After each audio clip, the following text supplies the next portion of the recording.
Hey, shalom, everybody. What's going on? Give everybody a chance to get in the class. Give everybody a chance to get in the class.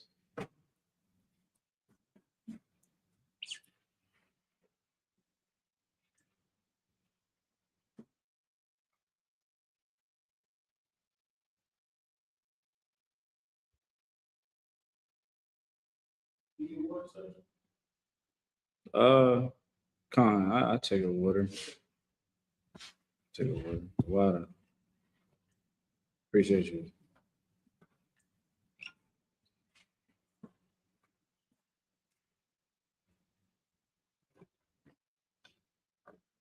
All right, giving everybody a chance to get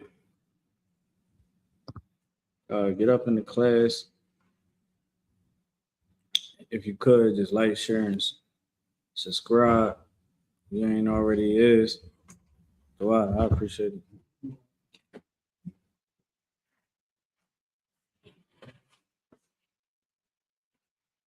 Boom, boom.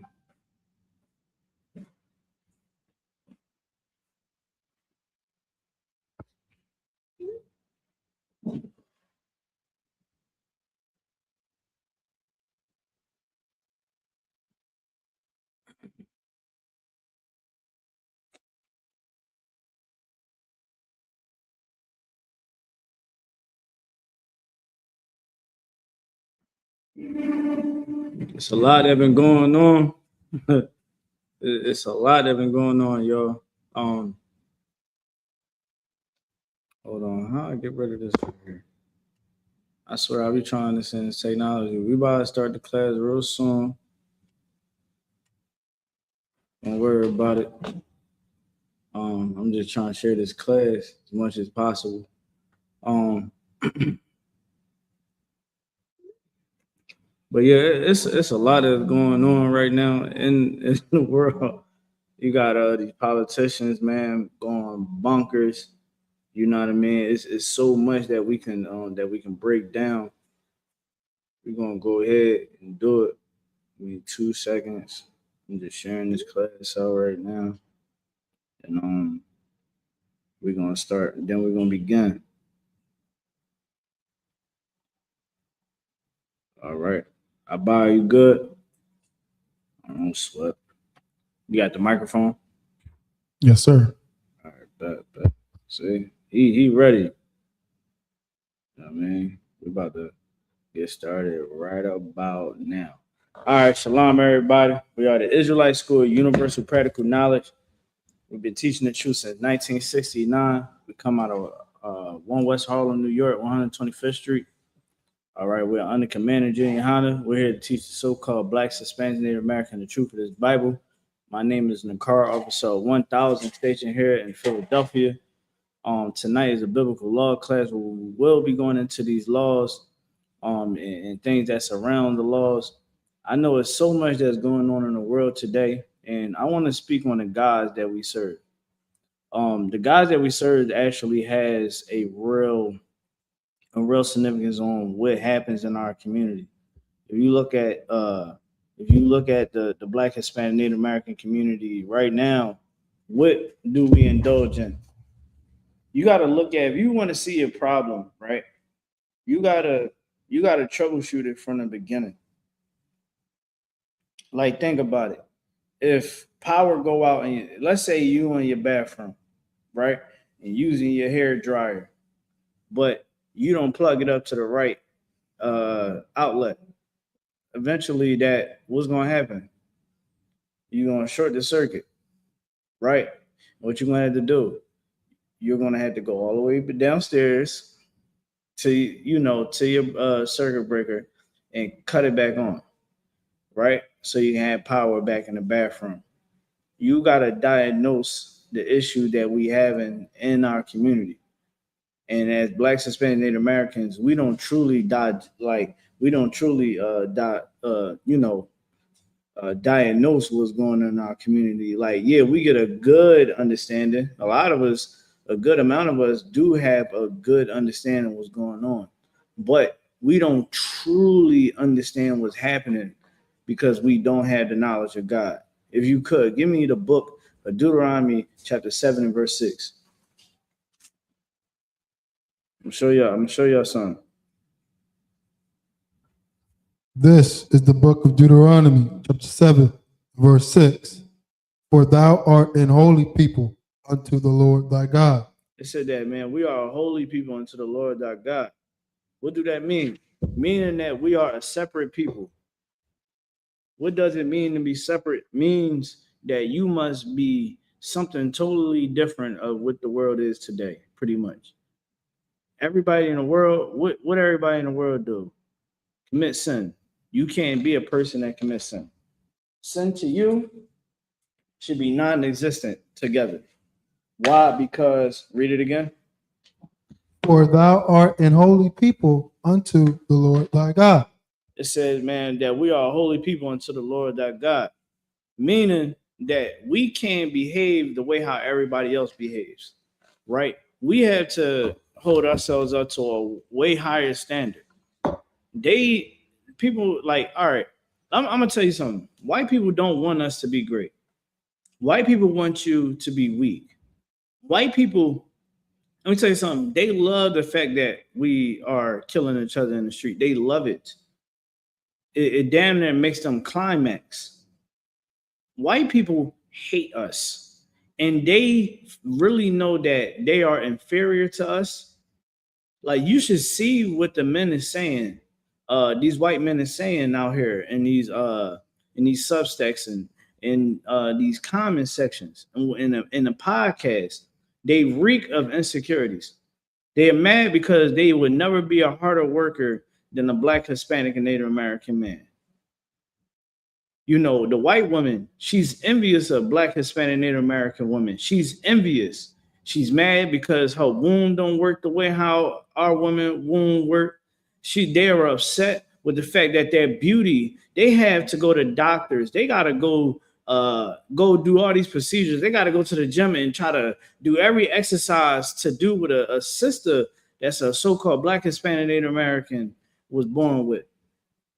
You understand? Like, if you go out and you just go out in the city and you will see nothing but beautiful Black, you're guaranteed to see a drop dead gorgeous Black, Hispanic, Native American woman.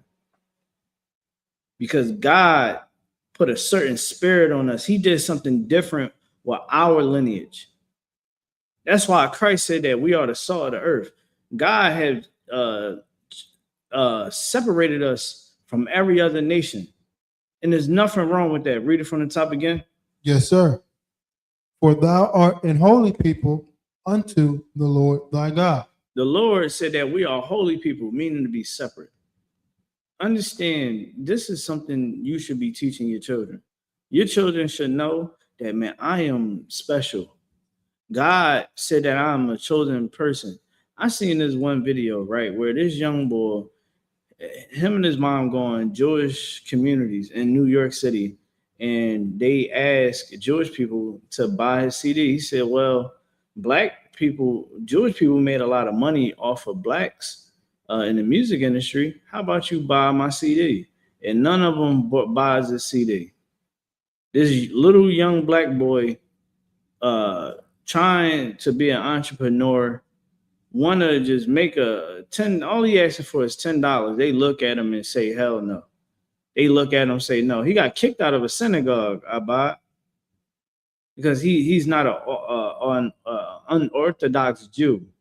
Said that, yeah, see, this is for the chosen. It made me sick hearing that devil tell that young brother that's actually chosen by God that he wasn't chosen. You see how the white man wants you to be asleep. He wants you to be stupid. That's what it is. So when people are stuck on stupid, you're doing what white people want you to do. Just remember, when you are not doing the right things in life, when you're not living by a certain code and structure, know that the white man wants you to be that way. I'm gonna tell you another thing the white man wants. He don't want a man in our children's lives. That's another thing. He doesn't want Black men to be fathers, Hispanic, Native American men to be fathers. Like, they hate Hispanic men. I'm gonna tell you something why. Because Hispanic men do everything better than white people. You tell me one thing that white people can do better than Hispanic people. I'll wait. They hate the fact that Hispanic men take care of their family. They hate the fact that they Hispanics come over here, have nothing in their pocket and come out of nowhere with a bunch of homes, real estate, a thriving company that outdoes their companies. Do you understand that Hispanics make all of this infrastructure that you see being built across America? All contractors, people that own, real estate companies, they want Hispanic workers. They don't want white workers. They don't want them. If it was up to them, they would have all Hispanic workers. Hispanics would literally have all the contracts in America. And don't think that other countries don't want Hispanics and Black people and Native Americans working on their projects. White men are envious of us, and they thrive when a Black man, Hispanic, Native American man is not in their house. They love it. They love it. They love when a woman, is abused. They want that sister to get her ass whooped every day. They want it so that they can do what? Say, haha, look at you monsters. Look at how evil y'all are. See, y'all always trying to put the blame on us. See, the person that is the perpetrator, they don't want to look themselves in the mirror. Right? Like they don't want to look at themselves in the mirror and say, damn, I am a piece of shit. They don't want to do that. So what white people do is they project how they really feel about themselves onto you. You know what I tell white men all the time? Racist white men online? I tell them, you're just upset with the fact that you're a loser in life. Black people, Hispanic, Native American people dwell in your mind. And really, you're upset because some Hispanic or Black or Native American man, you had to deal with the fact that your woman that you go home to and you kiss on the lips, you know that really she has a past of dealing with us. And you know that you don't satisfy her the way how we used to. I tell her, I said, I'm trying to stop the brothers. I'm teaching brothers to stop having sex with your woman. Stop having sex with dogs. I'm trying to get them to stop, Mr. White Man. I'm trying to help you out. I know you had to deal with your sisters loving Black men. That's really why they be mad, Abba. These people is not to be trusted at all. It don't matter. Oh, well, they're a good white person. They never did nothing to do me. You got some white people that don't mean you no harm. Do it mean that you trust them? No. Don't trust them. Don't put trust in them because the Lord said to do that. Our power said not to do that. Read it from the top again. For thou art an holy people unto the Lord thy God. The Lord thy God hath chosen thee to be a special people unto himself. Read it one more time. The Lord thy God hath chosen thee a special people unto himself. Unto himself. He chose.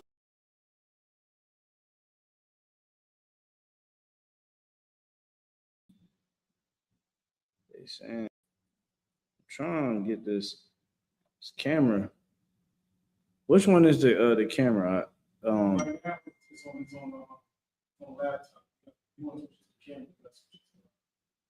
The OBS? No.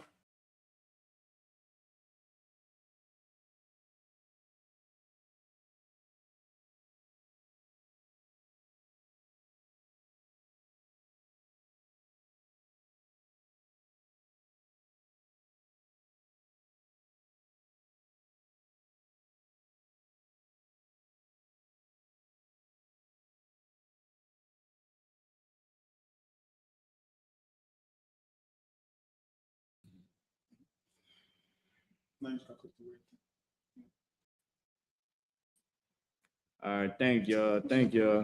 We appreciate y'all for being patient. So let's do it again. Let's read it from the top again. This is the book of Deuteronomy, chapter 7, verse 6. Mm-hmm. For thou art an holy people unto the Lord thy God. The Lord thy God hath chosen thee to be a special people unto himself. Unto himself, right? So the Lord chose every Black, Hispanic, Native American to be a chosen people, right? And see, if you want to hide something from a Negro, they said put it in the book, right? You want to hide something from a Hispanic and Native American as well, you put it in the book. Native Americans was put in boarding schools. They was raped. They were children were molested. They was brainwashed, right? They was forced into what? Serving another God. Black people, we was on plantations. We couldn't read the Bible for ourselves, Right. right? They gave us a doctrine the same way how they did in Europe. In Europe, what did the Catholic Church do? Have power over the Bible. Common people couldn't read the Bible for themselves because it was in a language that really the common folks didn't know. That's why King James, a black man, to spit in the face of the Catholic Church, what he did was he put together scholars, went and grabbed all the original scrolls, right, all the original writings, and just had them translate all of that into old Quaker English. That's why when you read the 1611 King James Bible, you would read it and it sounds a little, it's written a little different because you didn't have J's, you didn't have U's, so it was V's. And it was just old Quaker English, but that's what the common folks understood at that time period, right?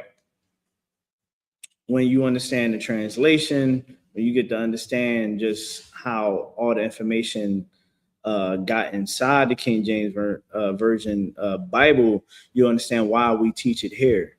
But the white man, what he did was he handpicked scriptures that you can manipulate a people with, saying, "Oh, servants must serve their masters." But it doesn't. They don't tell you the other part of that verse is. And you hear a lot of black people, they say, "Oh man, that Bible, man, it said that you got to serve your masters." Well, really, it's talking about people that are. It's like a father, or your father would be considered your master. It's someone that you follow, someone that you take orders from, right? And a servant is a person that is that takes orders, right, and can complete orders. And it also says in the next, if you keep reading that verse, you'll also read where it says masters. You know what I mean? Paraphrase.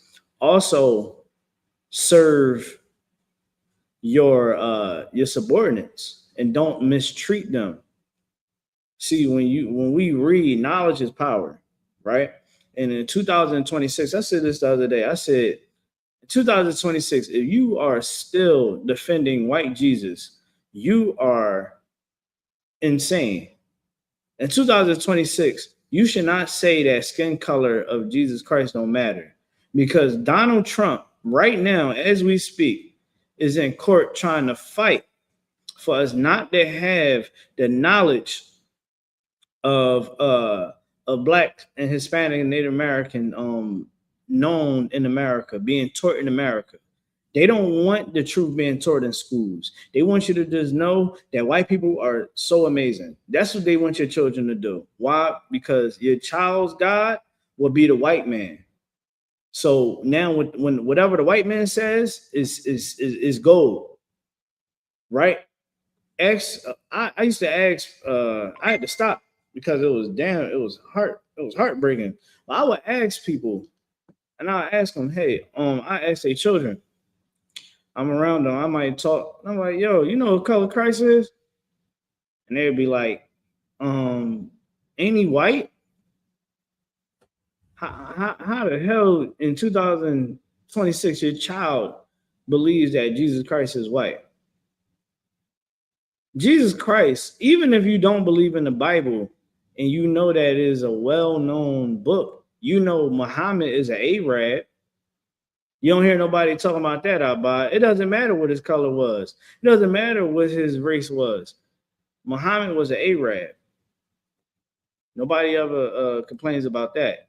But when it comes to Christ, color don't matter. It's really because you are a slave and you still had a change on your mind, right? Your child should not say that Jesus is white and God is a white man.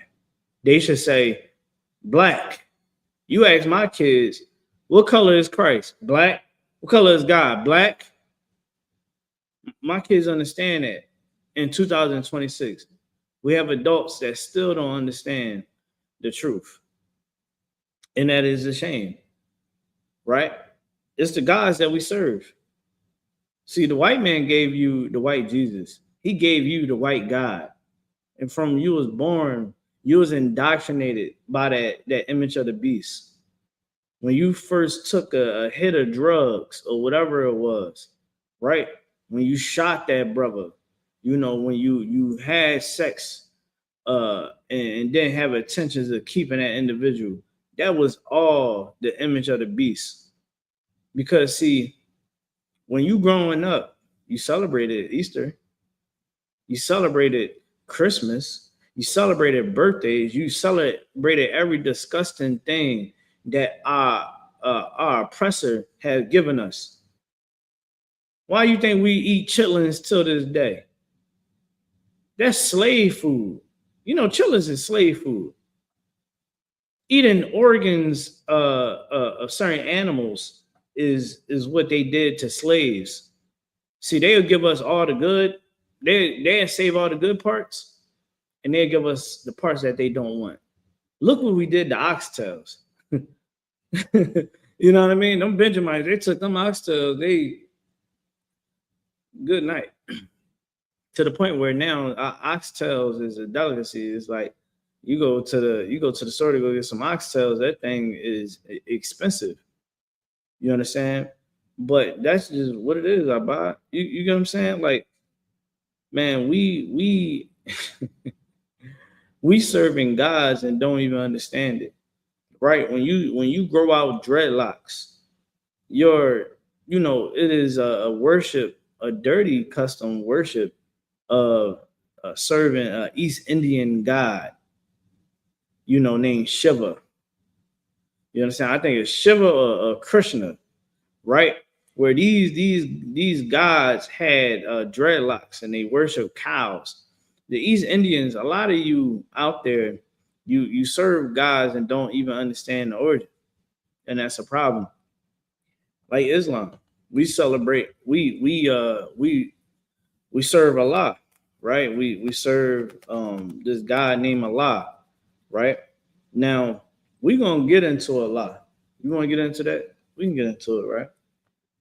So Allah, do we got Babylon to Timbuktu? Can't be. All right, don't worry about it. We'll paraphrase. So in Babylon and Timbuktu, it's this brother that studied here in Temple University, Rudolph Windsor, right? Brother, he was a historian, and he did a lot of studies on the Bible and just Black history. And he has amazing books.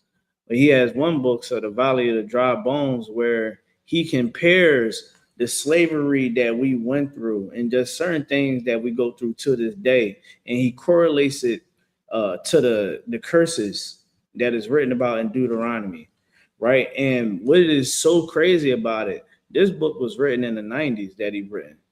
It was a 90s written book. Till this day, the curses that he spoke about that we were under, the curses of Deuteronomy, we still under till this day. So really, when we read about history, when we read about our history, a lot of things start to eliminate themselves. A lot of things just don't make sense. Allah, and let's talk about Muhammad. Muhammad was a merchant. He was a merchant that was illiterate. Muhammad came across Israelites. I wish that we had that book. You can go grab it if you could, Bubba Shaw. The water, I bought it. Muhammad, he learned from us. You got to remember, at that time, his people, the Arabs, believed in a god. There was a god for each day of the year, and they served those gods, and it caused dysfunction amongst the Arabs. Right now, if y'all don't know, Arabs are not Israelites. Their forefather was Ishmael. Ishmael and Isaac were brothers, right? Ishmael mother, she was, I believe she was an Egyptian. She was a handmaid. She was a maid, a servant of Sarah, right? You got it. Sarah was like, hey, Abraham, you know, you might as well go ahead and marry her. You know what I mean? Have you a kid with her, you know, live your life. So he said, all right. He had Ishmael. Sarah had you know, Isaac, right? So down the line, you know, long story short, I don't want to be too long-winded. It was the mom was being wicked, and Sarah caught on, and she saw the reflection of the mother's wickedness through the son, and she reported it back to her husband, right, and was like, "Yo, man, you gotta get them out of here. That young boy can't share the throne with my son." And through counsel by the Lord and the angels, Abraham pretty much told Hagar, Ishmael mother, and you know he just told everybody, hey, you know we're going to separate, and you know y'all going to go your way. I'm on, you know what I mean? Like, you know, I can't do it with y'all. So what happened was they left. Abraham was kind of sad about letting them go, and he was like, you know, at least give Ishmael something. So Ishmael got his own nation, and he got his own nation, and he got his princes, right? And they went their way away from Abraham, and they didn't get the covenant. He just got a promise, and that promise was a nation, and that's what Ishmael got. He has a nation. He did not become an Israelite. They're not Israelites. Concerning the covenants. The covenant never went through Ishmael. So for Muhammad to be an Arab, he's automatically disqualified from ever trying to teach anything referring to Hebrew records. All right. Give me, where you at? Give me Psalms 147 and verse 19. Now, a lot of people don't know how serious your bloodline is according to God. Whoever your father is who you are. So if you are a so-called Hispanic, you are from the 12 tribes of Israel. If you're a Native American, you're a West Indian, right? If you're a so-called African American, right? You are a Haitian, right? Not no Africans, none of that. They not Israelites. They come from Ham. Ham was one of the three sons of Noah that was cut off. Shem, we are Shemites, meaning that we come from the bloodline of Shem. All right. Abraham, Isaac, Jacob. All right. When you trace down the bloodline, you see how we operated in Israel. We stood proud on our tribe. We stood proud on the nation that we come from. In today's society, they make sure you don't take real pride in who you really are. When you say that you're an Israelite, they're going to look at you and call you all types of derogatory names. Oh yeah, and again, it's white people that are jealous, because white people, they don't really have culture how we have culture. Like, you see how the Chinese got culture? They got culture, right? Africans, they got some culture, right? White people don't, they're like nomads. You will find white people everywhere. Mind you, they run the world, but they don't have a real culture. Really, their real culture is killing. Their real culture is unaliving, right? Their real culture is something that is not lawful at all. You understand? When white people get together, somebody is going to be sexually assaulted. Someone is going to mass unalive everybody in the damn venue. For the love of me, I remember watching this one clip where it's like a whole concert going on, and all you hear is pop, pop, pop, pop, pop, pop. The dude is up in the damn suite in Las Vegas, just taking people out with an AR. Who the hell does that? Life ain't that deep. Black people ain't just going out on the street shooting random black people because they lost their girlfriend, they lost their job. No woman want to have sex with them. Well, white people, listen, if you see some of the white people that is shooting up these schools and venues and stuff, they losers. They look like losers. They look like they can't get a female.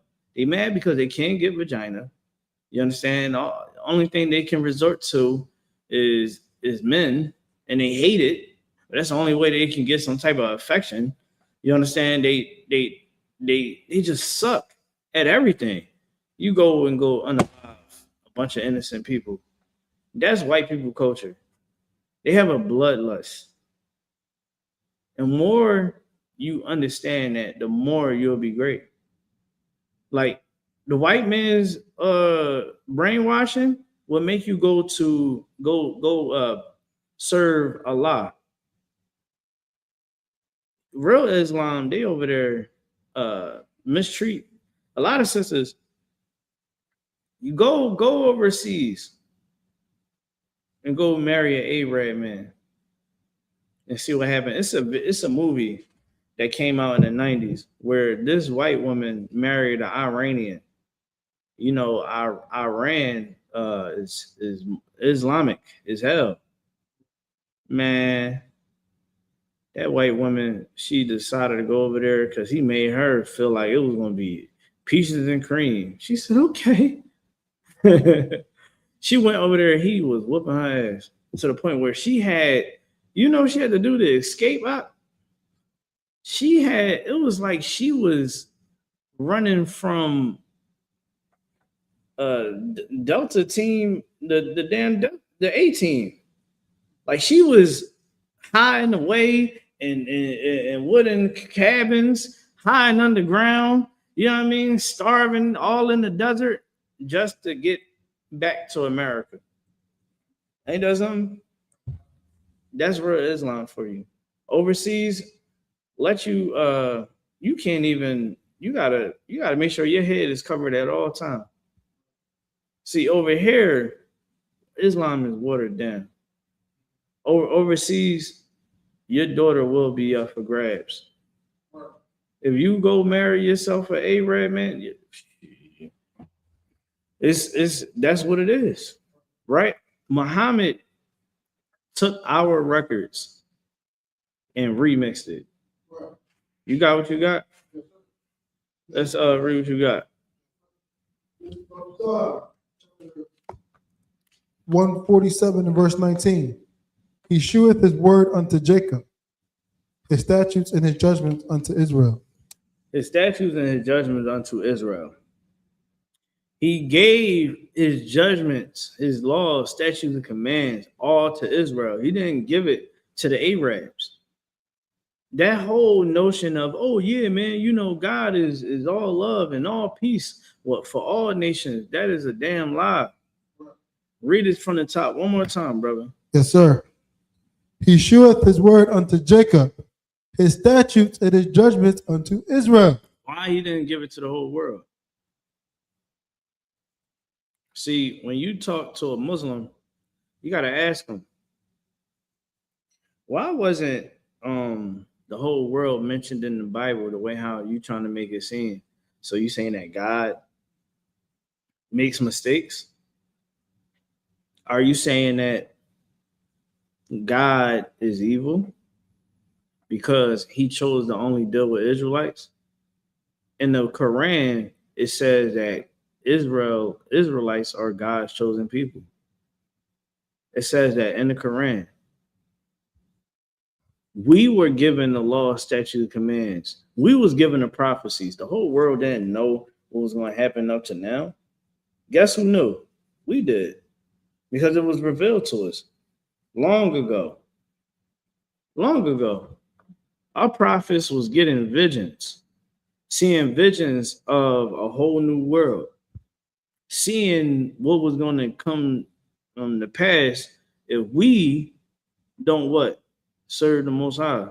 If we serve other gods. So now, you know, when you learn about Muhammad learned from Israelites. Read it. Read what you got. Yes, sir. He sheweth his word unto Jacob, his statutes and his judgments unto Israel. Unto Israel. Muhammad never talked to an angel, because it said that he showeth his word. How did we get the word? How did we get the prophecies? How did we get anything from the Most High? It was the Most High sending angels down to teach us, teaching us through dreams, teaching us through all types of, experiences, right? All was the Lord. He'll show us a good way. He'll show us the bad way. What's the bad way? Look at what happened to Moses. Moses took credit for something that wasn't his, and the Lord said, because you did that, you can't enter into Israel. You're going to be on the outskirts. You'll never be able to go in there. And after everything that he did, the Most High still stuck to his guns. And Moses accepted it. You understand? Well, yeah, these records, man, is our records. Muhammad learned from us. Now let's get to Babylon Timbuktu. This is from Babylon and Timbuktu, page 44 or 45. When Muhammad was born, many Arabs were still worshiping the sun, stars, spirits, and idols. The Arabs possessed 360 idols, one for each day of the year. In the early years of Muhammad's life, he passed his time as a shepherd boy. We must remember that many successful men have arisen from insignificant and humble conditions. Watching the sun by day and the stars by night left opportunity for Muhammad to contemplate in solitude and reflect on the events and profundities of this world. So, if you're hearing what's being said, Muhammad life is, we hearing about Muhammad life, right? Muhammad, he's trying to understand some things, right? Keep going. After Muhammad became a camel driver, he traveled to remote and intriguing lands. So Muhammad, man, he was a camel jockey. Like he rode around on a camel. He was a taxi driver, right? Same way how they are in New York. He's a taxi driver, you know what I mean, taking people all over. And Muhammad likes to learn. He can't read, but he can listen. Go ahead. He led his caravans to Persia, Syria, and Egypt. Yeah, so he all through there. Who all through those regions? Israelites. Keep going. Transacting business with merchants of every kind. Go ahead. On his business trips, he met Jews. He met what? Jews. He met Jews. He met us. He met Israelites. We was everywhere. We was Moors. We was Romans. We was Greeks. We was everywhere, man. We was everywhere. We was scattered out. You understand? So when you really get the understanding, you got to take yourself back in those times. see what's happening. Go ahead. Christians and members of other sects. He interrogated them concerning the tenets of their religions. Yeah, so he would ask questions. Again, I told you he wanted to learn. You know what I mean? Like he was intrigued by getting knowledge and information, and he would ask some questions, right, about what they believed in, right? Keep going. He frequented the environment of the Jews and their rabbis, Mm-hmm. mostly because they were merchants and an omnipresent ethnic group. Yeah. So because we were wise people, he used to love doing business with us. Keep going. Because he could not read or write, his ears were attentive and Yeah. keen. So you ever met somebody, you know, they can't really read, you know what I mean? They ain't the best writer.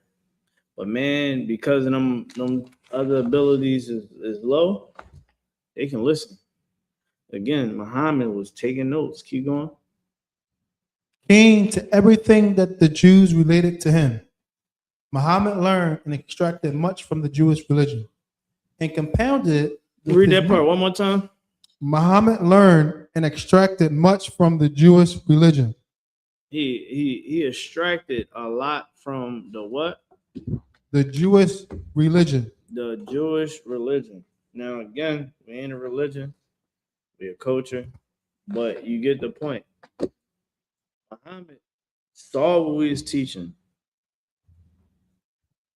got all the breakdowns. He said, damn, these dudes is sharp. You gotta think about it. He could have went the Syria way, right? Following after, he could have followed after any other religion that's out there. He only chose ours because those men that he was escorting to their destination, nobody was on their level. Think about it. Imagine you riding in the car and somebody want to talk about God. Your conversation about God is going to be on a whole nother level than the next person talking about God and they're a Christian or they're a Muslim. They coming from that aspect. But being in here, we understand that we must keep the commandments of God. Right? It's an order. And there's no excuses. So us talking about God is going to be a lot more intense than somebody that is, half stepping. They not fully stepping on truth. They half stepping on it. It's a song from back in the day that Daddy King made. Ain't no half stepping. You know what I mean? Ain't no half stepping. You know what I mean? Ain't no half stepping. You can't half step with this. You got to be all the way in. And he peeped that. He said, dang, y'all Israelites are smart as hell. Y'all blowing my mind. Hold on. So you telling me that the Lord parted the sea? I heard about that. That was real? Tell me more. So he taking notes. Keep going. And compounded it with his new religion, Islam. And said, what again? Yes. Muhammad learned and extracted much from the Jewish religion and compounded it with his new religion, Islam. Islam.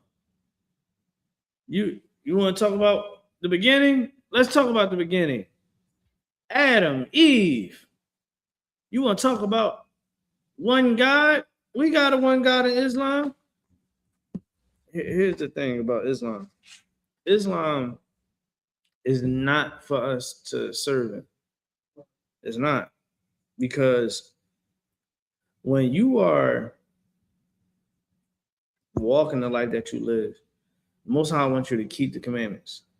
He wants you to be an example, be a light unto the people that's in the dark. So in here, you won't see us engaging in evilness because we understand that the Most High don't want that. He want us to give the game onto others. Think about it. If you got kids, right? You have kids. You wouldn't want your kids to see you committing crimes. I think every parent would not want their kid to see them committing a crime, right? Just imagine if all your kids see is you committing crimes. You know what I'm saying? Like you're going to poison that child 9 out of 10.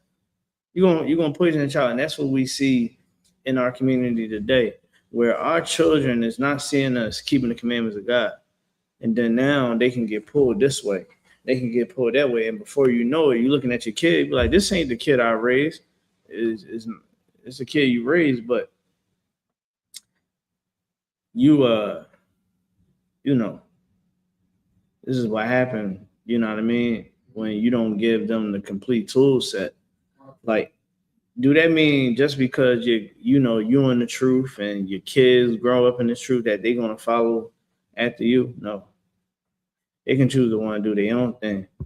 Satan can mess with them and be like, "Man, you don't need to be in there, man. You've been doing that all your life. What about how you feel? How you feel? Your feelings is not valid. You know what I mean? You don't like telling me that you're gonna turn your back on God for a rock in Mecca. The Most High don't want you celebrate. He don't want you worshiping these other gods because he know that when you serve these other gods, you're going to destroy your heart. It's going to destroy your mind. He knows that. If you look at Islam in Philly, what's happening in Philly right now? Philly is on fire because niggas don't know how to love one another. Like it's a blessing if someone take you to counsel because they had an issue with you. Take it and be grateful because it could be different. It could be somebody waiting outside of your house to blow your damn brains out. It could be that. It could be you die now. Families got a war because we're hurting, we're grieving. We can't see our family member no more because your family member killed them because they was arguing over some damn $200 from a bet. Like, that's how crazy it is. When we serve these other gods, we develop their way of life. Right? Islam was spread by the sword. We're going to keep reading. Keep going. Muhammad spent many days in the hills outside of Mecca. He was immersed deeply in the deplorable conditions of his people, and he wanted to lead them away from moral turpitude and idolatry. It seemed to him that the angel Gabriel appeared, commissioning him to articulate a new religion to substitute for the old. So let me tell you something. So with Muhammad, right? Muhammad had an issue where he supposedly thought he was talking to an angel, quote unquote, but he was wound up talking to a demon, right? Muhammad never talked to an angel, ever. He said, I can't tell the difference between the angel and the demon. Prophets don't have to worry about that because the Lord is coming to them. A prophet is going to know. You know what I'm saying? A prophet going to know, yeah, they ain't from the Lord. Satan trying to play a trick on me. You know what I mean? Like, gotta understand history. Muhammad spread Islam by the sword. The Lord never told us to go to a village, get down to lay down. And if they don't get down, they all got to get killed. The Lord never told us to do that. You understand? Like the Lord, yeah, did the Lord have us go after our own people at certain times? Yeah, because our people was straight up deliberately sinning against the Lord. You understand? And they was under our protection. They within our gates. If you within our gates, this is a whole different now. You get kicked out and excommunicated, whatever happened to you out there is none of our concern because you're not under our protection. But if you want to be under our protection, this is how we do it. Right?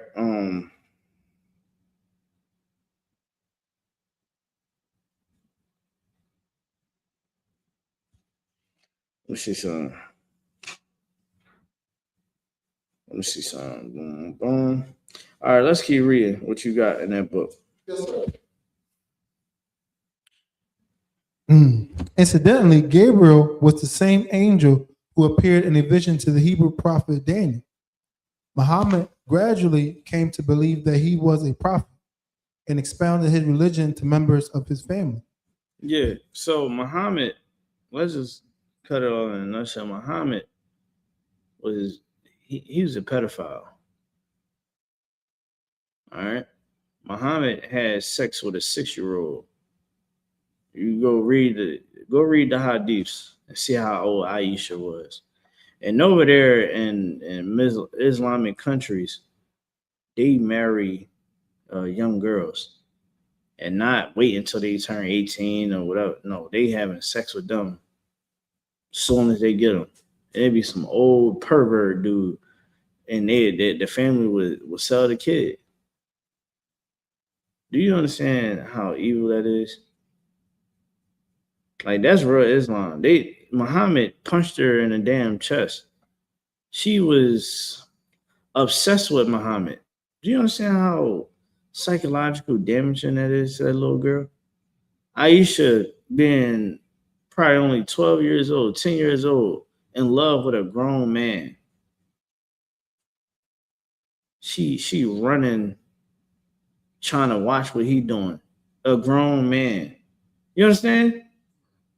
Like, I don't even want to hypothetically even explain it, but to see a little girl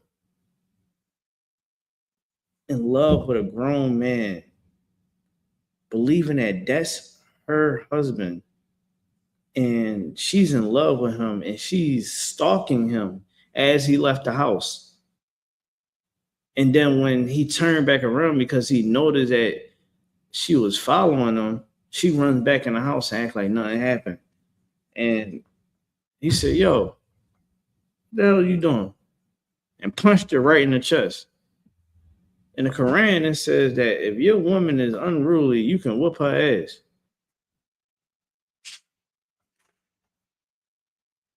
What are we talking about? You know what I mean? Muhammad took from us, lied to you, and that's that. All right. So you can keep reading if there's more. Yes, sir.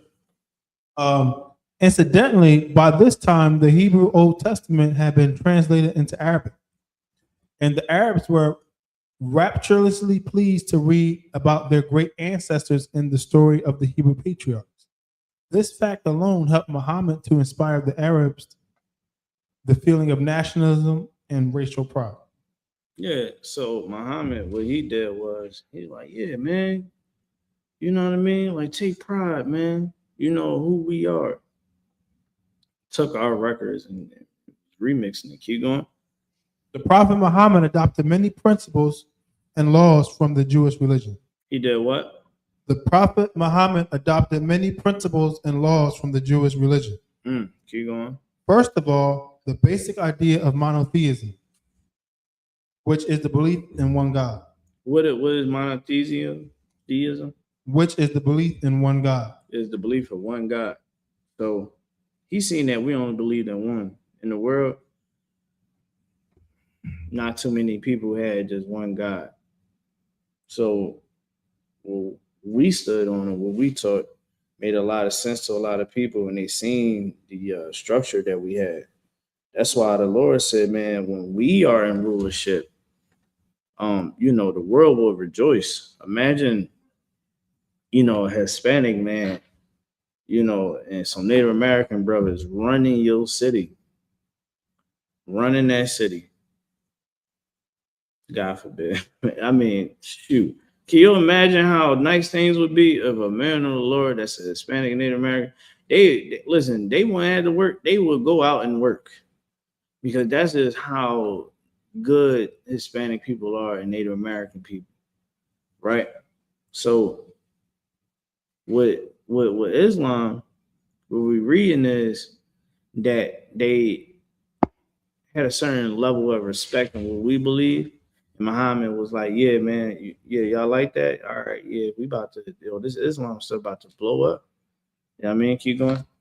The Jewish confession of the unity of God is, "Hear, O Israel, the Lord our God, the Lord is one." Mm-hmm. The Muhammadanian slogan is as follows: "There is no God but Allah, and Muhammad is the prophet of Allah."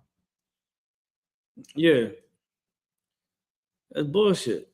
Muhammad is a pedophile. I'm gonna just keep saying that. Muhammad is a pedophile. Why the hell, would you follow anything that a man that? And they was like, well, that was different times back then. No, the hell is not. Back then, we didn't have sex with a woman until she was fully blossomed, meaning that she is mature, she's of age. You understand? She can have children. The whole nine. And by the time a man is good, giving away his wife, his daughter, in Israel, she like 20, 21. You know what I mean? 19. You know what I mean? But again, these was fathers that love their daughters. And also, let me ask you another question. It's a little off topic, but still on topic. What is another thing that fathers, what is something that fathers always wanted? Oh, Yeah, but that's not it.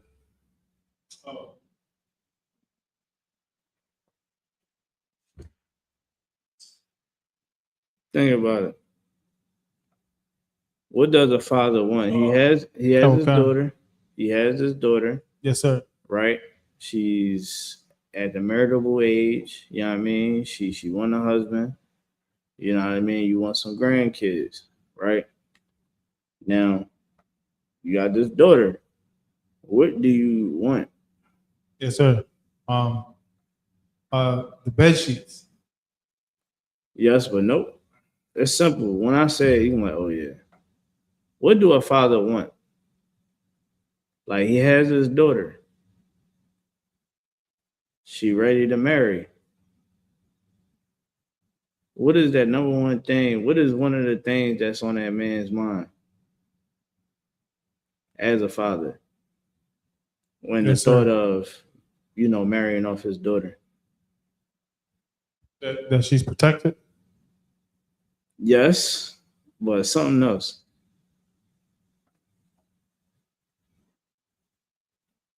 When I say it, you're gonna be laughing. You're like, damn.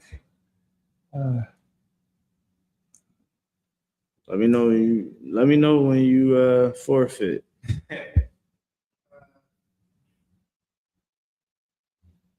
Let me know when you forfeit, dog. Forfeit. I forfeit. You care about his reputation. You said everything. Even when you mentioned the blood sheet, I'm like, yeah, you getting close. It's his reputation. A real father don't want to be embarrassed. He married, this good young brother. he give his daughter, hand away in marriage. They get married and she is horrible. She is horrible to that man. A damn dragon in that house. And now, guess what your reputation is? You a bad father. You don't know how to raise that young girl.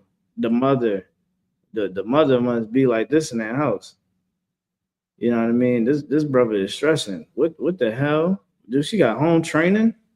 Your reputation meaning everything at one point in time. Now your reputation don't mean anything. You can be a prostitute. You know what I mean? You can beat on a woman and still be loved.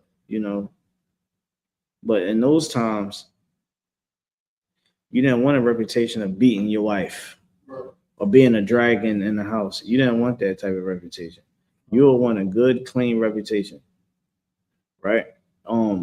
And fathers in Israel, we always looked at our daughters as like an extension of ourselves, right? The same way we look at our sons as an extension of ourselves. But when it comes to your daughter, you want the best for her, right?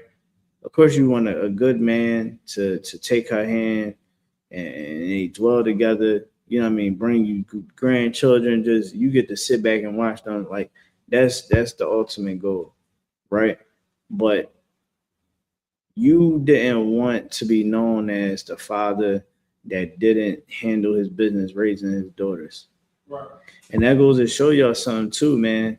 Like when we serve these other gods don't let us teach our daughters how to be modest.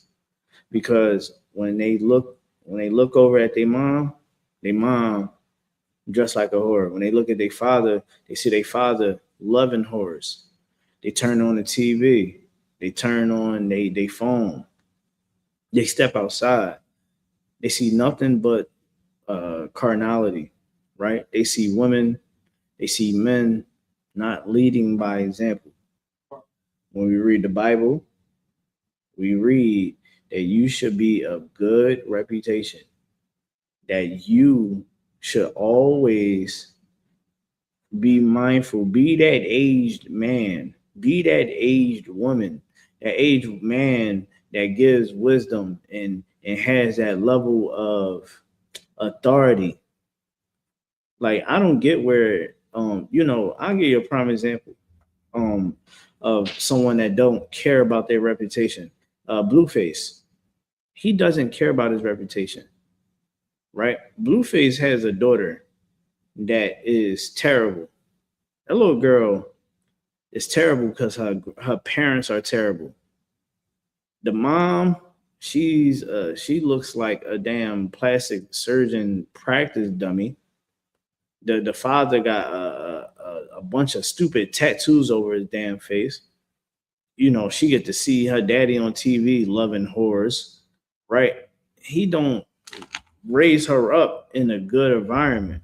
Like, yeah, he can have all the money he want, but that little girl, she represents? She represents what all of those guys that, and people that we see, oh man, they rich. Look at Will Smith and his kids. Prime example, right? I seen Tiana tell her daughter, too fresh with that damn mouth out. You know what I look at Eamon Shumpert? I'm like, damn, brother, you don't got that in check over there? I be damn if my daughter be talking to me spicy. You can't even say what to me. Excuse me? You don't talk to daddy like that. You better cut that out, little mamas. You hear me? Yes, dad. Because when I marry off my daughters, I don't want nobody to be like, sir, Adawan, yeah, man, your daughter, man, she a handful. I don't want that on my jacket. Abad, I know you don't want that on yours. Someone coming to you about your daughter, you like, huh? She sliced your tires in your car. She put her hands on you. She had to get 302. What the hell is we talking about? She punched you in the face out. Now you calling her. What the hell is you doing? You get what I'm saying? You don't want to be embarrassed. So how you make sure you don't be embarrassed? You teach them. You give them their praises when they need it. You give them the correction when they need it. Right? You keep the commandments of God and you teach them the commandments of God. Teach them, hey, yeah, this is why you cover yourself up. Because the Most High don't want you showing off your body to the whole world that way. Right. He wants you to be modest, right? You want to stand out from the rest of the people, make sure you dress appropriately. Make sure you don't engage in sex just because all of your classmates, all of your peers is indulging in sex. You gotta let them know, you do know that family court is filled up to the brim. You understand? Like in Israel, we do things totally different and we are very detailed in what we do. And that's why when brothers in the Bible had daughters, you will see these sisters do amazing works. Like what's the one sister named Esther? Think about Esther. Saved her people. She wanted to unalive that heathen. She couldn't bear with the fact that she had to marry that damn heathen, but she never forgot where she come from. And what she did was make sure that Israel will still be remembered till this day. Let's give her a hand. You know what I mean? Let's stop building up young Miamis and sexy reds. You know what I mean? And Airy Fletchers and the Ice Spices and what's the other one? What's that light skinned girl that's with Lotto? She get on my nerves too. I don't know, that's a sidebar. But yeah, let's stop building them up. Let's build up some sisters that you see up in here in IHBK. Right? Let's stop building up these religions. They're going to teach you how to build up. They show you the perfect way how to build a bitch. You know, the religion will teach you how to build up a bitch. And religion will also teach you how to build up a nut ass nigga. They'll show you how to do those two things. Oh, you want to build the perfect YN? Give them a Bible or a Quran. Give him Egyptology. Yeah. Give him, no father in the house. Because, you know, in these religions, you can take your man, you can get the man out of the house. You know, you can do abortions in the religions. God knows your heart. No one can be perfect but Allah. All of these things is excuses to not being who you truly are to be, and that's righteous. These religions will teach you how to make the perfect crash out.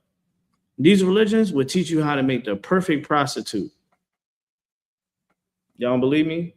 It was two pastors that just got indicted for sexually abusing children in the church, where the two pastors was exchanging child pornography.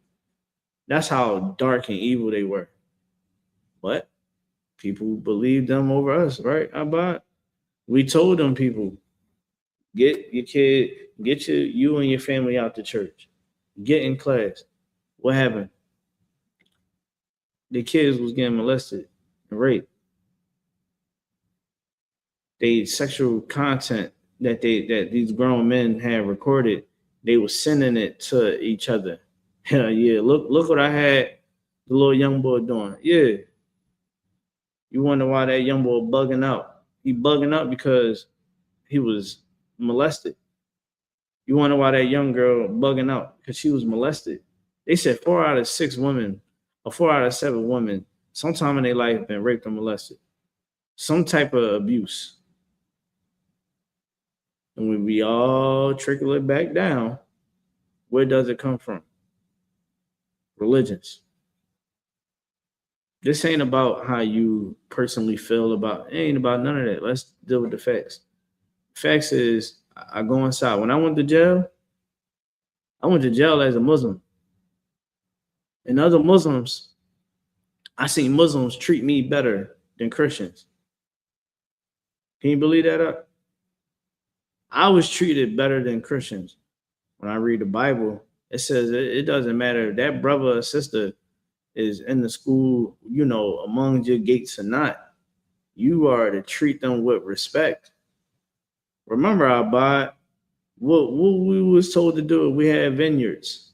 In the outskirts of that vineyard, it was we had some some fruit on that vineyard. We was told not to gather that. We was taught to leave it there for who? The strangers. To have kindness and understanding for our brothers and sisters that's out there. And to see the conditions that we in.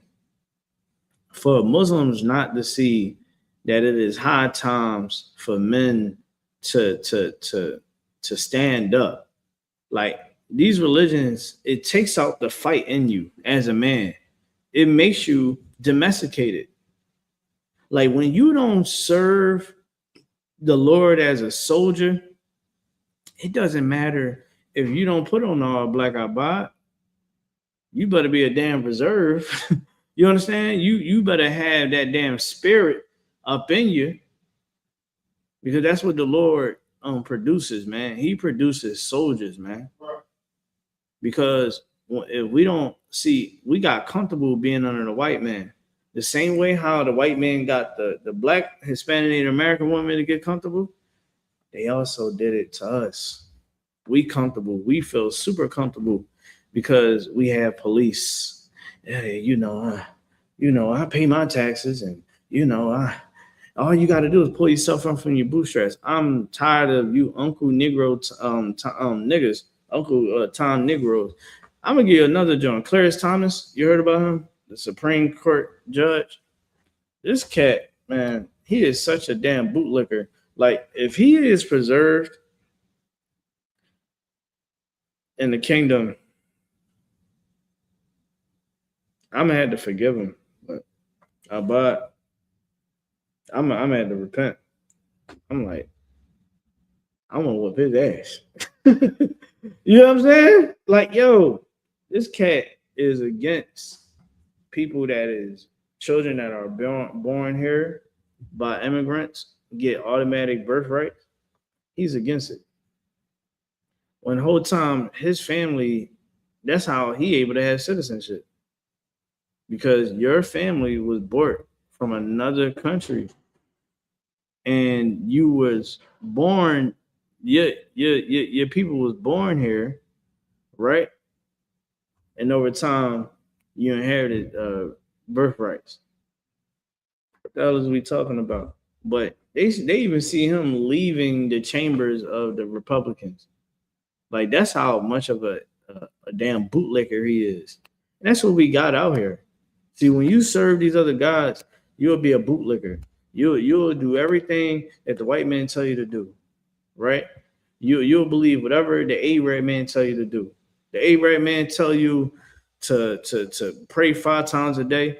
Nowhere in the Bible where it said that we had to pray 5 times a day. The Lord said, man, if you pray, make sure it's truly understood. Like, if you pray to the Most High and you just dealing in sin, the Lord don't want to hear your prayer. But in Islam, you can pray them 5 times a day, and he's forgiving me right now. I'm banging my head, man, trying to get that forgiveness. Whole time you selling dope. Ain't that something? You supposed to be serving God. You praying 5 times a day. You going to church every Sunday. And then you're going to go sell some drugs. I got an ex-girlfriend. Her pop just got indicted. For selling coke up North Philly. Cold Muslim. Every Eid, all that. I don't want to hear, none of us is perfect and we do this and we fall short and all that. It's all excuses. And that's why our young people are doing what? They're in jail. Can't get out, serving life, 35 years. They just throwing 35 years on these young boys out by 35, 15, 25 to life, 65. Some of them get 65. Some of them just get life. You're like, yeah, you ain't never getting out, homie. Them young kids never even experienced life out by. They never really went to a bar and had a drink. You see how you, after this, we can go have a drink. We can get drunk as we want and dance with all the Hispanic women down the street. We can do that. They would never experience that. Just the luxury, just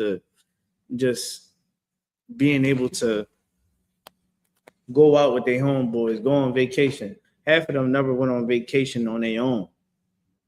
All they know is they had a Glock and they had some ops. And their religion doesn't enforce keeping the commandments of God. Doesn't. And here, you will keep the commandments of God, or else you can get the hell out. If you want to continue to be a wicked bastard, you don't want to change, right? You don't want to do the things that you can get the hell out. You know what I mean? We don't care about numbers in here. We care about those that want to serve the Lord. We'd rather have few than have many. I don't think people understand that. We don't care about numbers in here. Who said something that gay Israelite group? Hold on, I done messed up the damn cord again. It's a lot here, yeah.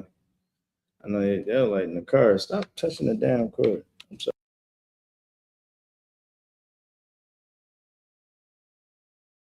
Got it. I got it. I got it. I know a little something about some technology, yeah. But yeah, I forgot what I was saying. And then hit the damn thing. It's all good. Don't worry about it. But yeah, and here you're gonna keep the commandments of God. In Islam, Christianity, God knows your heart. Allah knows your heart. Just pray 5 times a day. You can go back to selling your drugs. It's all good. You can go back selling your crack, your dope. You can go smoke your weed. You can go back on the stripper pole. You can go have sex with all the men and women that you want. Have fun. Be free. Don't take anything serious. You can also get all the STDs and HPVs that you want. Ooh, wee, ain't that right up? You can have all the STDs in religion. In religion, you can go get it. God knows your heart. Go ask the gay community what happened to them when monkeypox went around. They tried to tell the CDC to shut their mouth. The CDC said, "I don't give a damn about all of that gay pride that you have. You guys contracted some damn disease that is making y'all go through hell right now, and it is in y'all community. Deal with it. Stop having sex the way y'all are." I got a video, right? Show you how evil these religions are. So this video, this is his brother, and he's gay. And he says that he had sex. He gave over 200 people HIV. Mm-hmm. HIV, a house in Virginia. He said, "Yeah, I give it to women and men." He said, "Yeah, they don't ask me no question. They probably ask me, 'You got something?' I tell them no, and they dumbass still believe me." I said, "Damn, yo, he's serious. Like he didn't blink. Like he wasn't trolling. He said he gave over 200 people HIV. He said he gave it to men and women. Now, how would you get that disease? By the guys that you serve. The guys that you serve, if you serve a Christian God, you can be gay. If you serve the God of Islam, you can be gay. You can be gay. You can go have sex with whoever you want. It's just you having the experience. You know, you can do whatever you want. You're grown.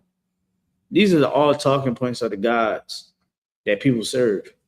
When you read the Bible, it says, man, if you lay down with that brother, you lay down with that sister, that is yours forever. You read that if you indulge in the act of homosexuality, that you are you're a sinner, man, and the Lord is going to punish you.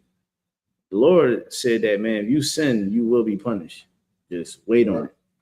You know what I mean? And that's why in here, man, we try to do our best to lessen your burden.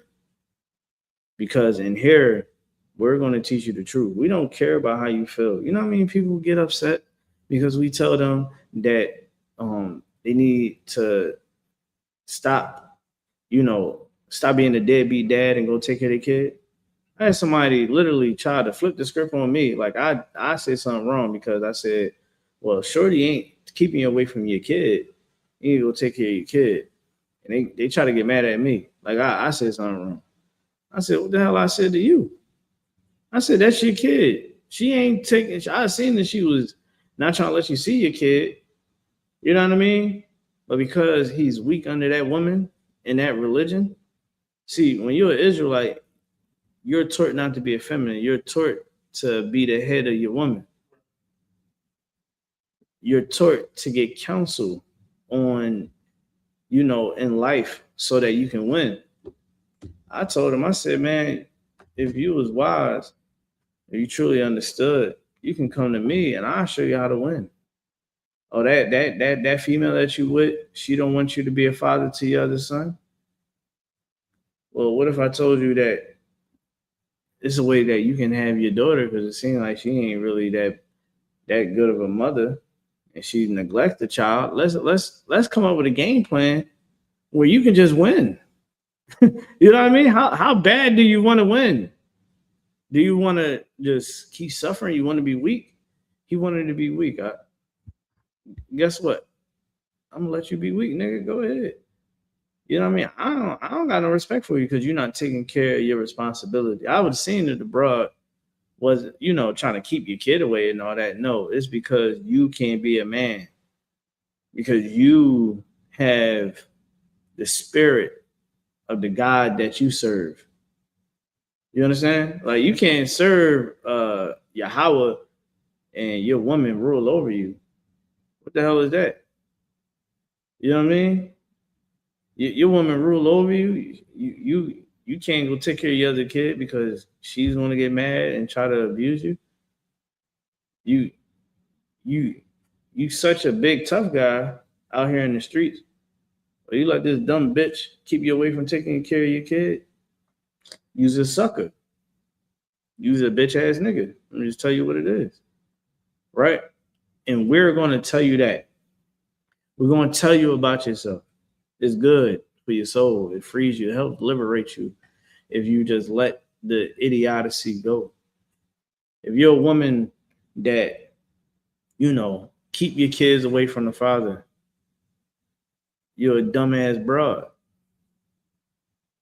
Let me tell you, you're being a dumbass broad because you're going to destroy your kid's life. That's how you acting. Now let's stop you from, we're trying to help you not be a dumbass broad all your damn life. We want to keep you away from that. We want to get you away from that mindset. So how about you get in class? How about you study? How about you get your head covered, brother? How about you learn the importance of being a father? I mean, I'm trying to tell them everything. I said, niggas, we grew up around that didn't have their father. I said, you barely had your own father. So why would you want to bring that to another young boy?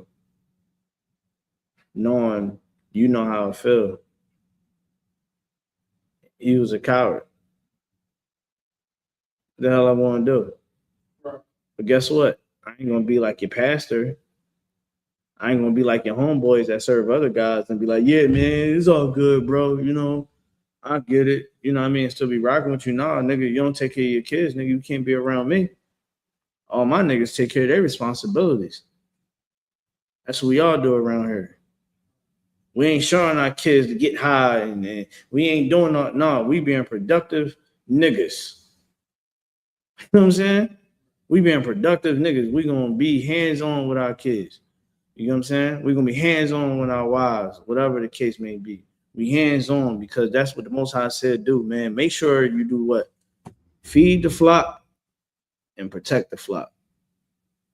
Remember those two things. Always remember those two things. And here, you can't be no damn coward. You can't be a bitch in here. You gotta be strong. You gotta be willing. You can't be soft. And here in Islam, you can be soft. Christianity, you can be soft. You can be whatever you want. The world is yours. But in here, you're gonna do as you're told. You're gonna do as you're told. You're gonna keep the commandments of God. You're gonna learn how to treat your brother. You're gonna learn how to treat your sister. So many of us don't know how to love one another. And these religions, they don't teach you how to truly love your brother, how to love your sister. You want to know how you love your brother, love your sister? Let y'all have bad times. Let y'all have bad times. What you gonna do? I know if me and Abad don't see eye to eye, I know what we can do. We're gonna sit down and talk about it. We're gonna ask, hey, this is what I'm offended by. Boom, boom. If I don't hear him or he don't hear me, All right, bro, there's no sweat. We're going to take it to council. And guess what that council is going to do? It's going to stop me and our Bod families for having a 10-year war. All because we couldn't do what God said to do, is come together and tell each other about, try to talk it out. You don't see Muslim men, these young men talking it out. In the ISBK, young men would take their brother to council. They'll have an issue with somebody in school that's not even in the damn school. And they'll get counseled. Hey, they not in the school, but how should I deal with it? And how they going to deal with it is how the Lord wants them to deal with it, depending on that counsel. All right. So with that being said, I thank y'all for tuning in. To sum up the class, man, the guys that we serve here in America are horrible. It's trash, basura, and we must let it go, leave it alone. And with that being said, man, I thank y'all for tuning in. I mean, make sure you like, share, and subscribe. All right. That being said, man, we good. So from September 3rd to September 6th, we're gonna have the annual East Coast barbecue. All right. Make sure you're in the area. It's gonna be an amazing time. From the 3rd, we got some special announcement. I ain't gonna say nothing about that. I can't say none of this yet. But just know we're gonna have the heavy hitters in. Listen, we're gonna have the heavy hitters in. Yeah, I mean, y'all hearing it here first. I ain't gonna say it. Don't tell me I took your cord out, did I? I don't think so. I mean, let's give a huge shout out to Officer Bot. That's my nigga right there, man. Came in this truth together. We still rocking and rolling. Shout out to you, Bot. Yeah. With that being said, man, make sure y'all mark your calendars. First week of September 3rd, September 6th, man. We're gonna have a good time. All right, make sure you pay your tithes, donate to the food drive if you want. To the barbecue if you want. With that being said, shalom.